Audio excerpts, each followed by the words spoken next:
दोस्तों, कैसे हैं आप सब।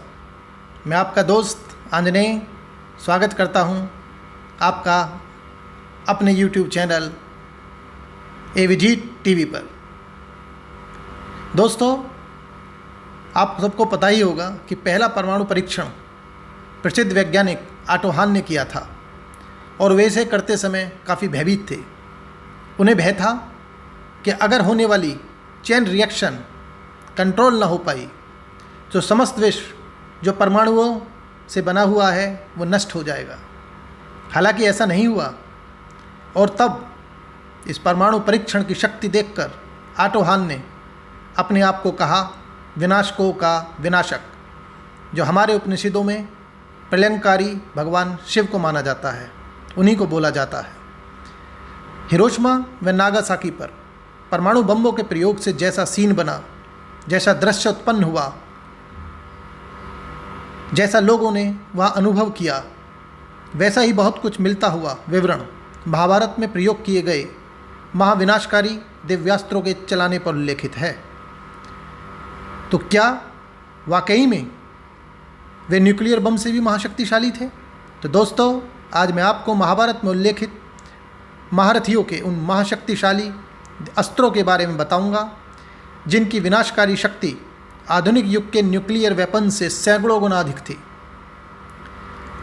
ब्रह्मास्त्र। महाभारत में सबसे ज़्यादा उल्लेख इसी विनाशकारी अस्त्र का मिलता है जिसे स्वयं ब्रह्मा ने बनाया था। ये वो अस्त्र था जिसमें संपूर्ण ब्रह्मांड की शक्ति समाई हुई थी। इसके चलाने पर हजारों सूर्य के समान रोशनी उत्पन्न होती थी, हजारों बिजलियों के कड़कने की आवाज़ों के साथ भयानक तबाही। यह महाप्रलयंकारी हथियार था, महाविनाशक।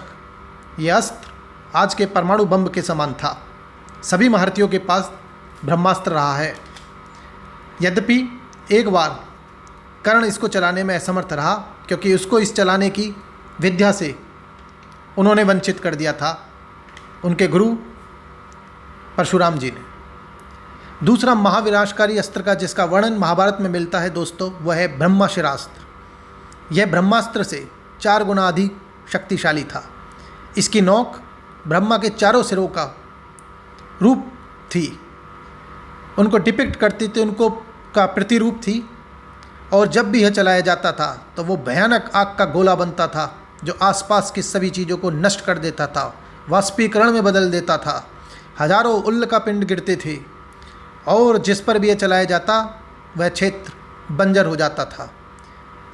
कहा जाता है कि अगले 12 सालों तक वहाँ ना बारिश होती, ना घास तक उगती। आसपास के संपूर्ण क्षेत्र की सभी वस्तुएं जहरीली हो जाती। यह तबाही का हथियार भगवान परशुराम, महारथी भीष्म, द्रोण, अर्जुन, कर्ण व अश्वत्थामा के पास था। इसी के साथ एक और महाप्रलयंकारी महाविनाशकारी अस्त्र का विवरण भी महाभारत में बताया जाता है जिसका नाम है ब्रह्मांडास्त्र।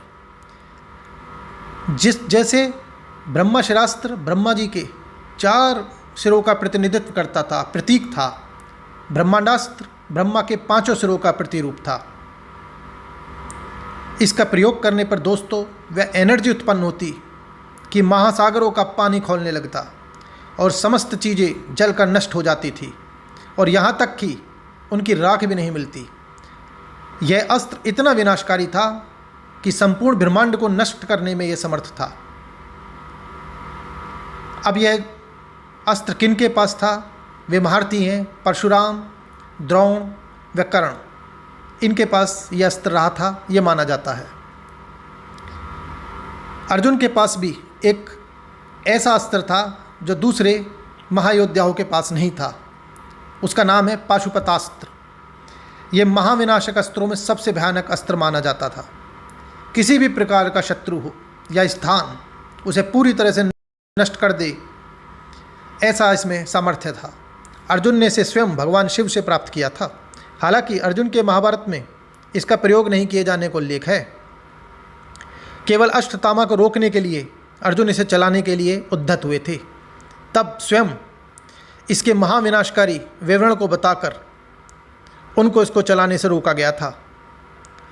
कहते हैं कि भगवान शिव ने त्रिपुरा नगर को और त्रिप्रांतक को नष्ट करने के लिए इसका प्रयोग किया था। इसके चलाते ही हजारों लाखों भयानक राक्षस प्रेतगण उत्पन्न हो जाते थे, उनकी सेना उत्पन्न हो जाती थी और उत्पन्न हो जाती थी एक महाविनाशकाय शक्ति, महाकाय शक्ति जो संपूर्ण विश्व को विनाश करके ही रुकती थी। इसके अलावा भार्गवास्त्र का भी उल्लेख मिलता है। ये अस्त्र कर्ण को महर्षि परशुराम ने दिया था और एक पल में ही लाखों सैनिकों को मारने में समर्थ था। इसका प्रयोग करते ही हजारों लाखों खतरनाक अस्त्र प्रकट हो जाते थे जो एक ही समय में संपूर्ण सेना का नाश कर देते थे। महाभारत में उल्लेख है कि कर्ण ने इसे जब पांडव सेना पर प्रयोग किया तो पांडवों की एक अक्षौणी सेना तुरंत ही समाप्त हो गई। इतना विनाशकारी हथियार था ये। नारायणास्त्र ये भगवान विष्णु का अस्त्र था और महाभारत काल में केवल द्रोण व अश्वत्थामा के पास था। यह महाविध्वंसक अस्त्र इतना नाशकारी था कि इसको चलाते ही लाखों अस्त्र जैसे गदा, चक्र, बेहद तेजधार वाले बाण, उन सब की वर्षाएँ होने लगती थी। संपूर्ण सेना को काट के रख देता था। कोई भी शक्ति या अस्त्र इसे रोक नहीं सकता था। इसकी एक विशेषता और थी दोस्तों कि विरोध करने पर या सामना करने पर इसकी शक्ति और बढ़ती जाती थी और तब लक्ष्य का नाश करके ही रुकती थी। इसका प्रयोग अश्वत्थामा ने पांडवों पर किया था, लेकिन कृष्ण जी ने सबके अस्त्र नीचे रखवाकर इसे शांत कर दिया था और इसके विनाश को नष्ट कर दिया था।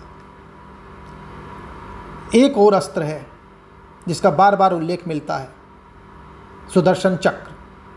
यह भगवान विष्णु का व्यक्तिगत महाध्वंसकारी अस्त्र था जिसकी विनाशकारी शक्ति की तुलना ही नहीं की जा सकती।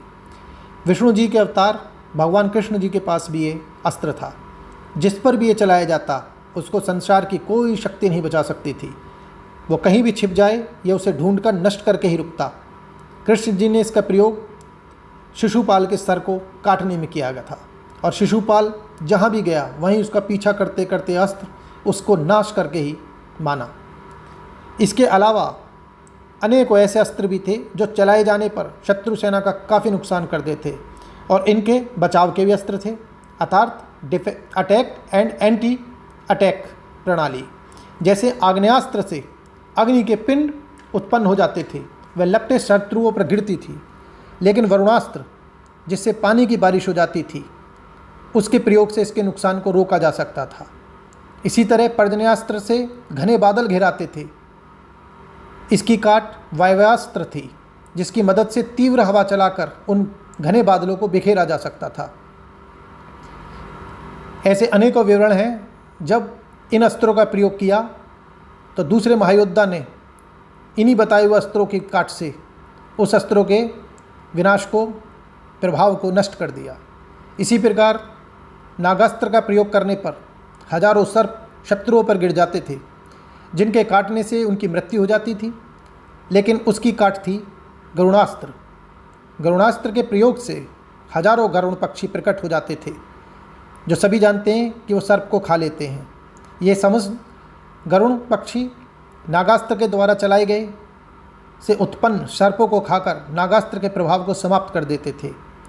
इन प्रलयंकारी अस्त्रों के बारे में यही कहा जा सकता है दोस्तों कि अगर ये वाकई में रहे थे तो महाभारतकालीन भारत कितना उन्नत व शक्तिशाली देश रहा होगा, जिसमें इतनी उन्नत का वैज्ञानिक अस्त्र व तकनीक उपलब्ध थी। तो दोस्तों इस वीडियो में इतना ही। फिर मैं आपका दोस्त आंजनेय फिर किसी ऐसी ही शख्सियत व ऐसे ही किसी रहस्यमय बातों के साथ, तथ्यों के साथ आपसे बात करूंगा। तब तक आप अपना ध्यान रहें, सुरक्षित रहें।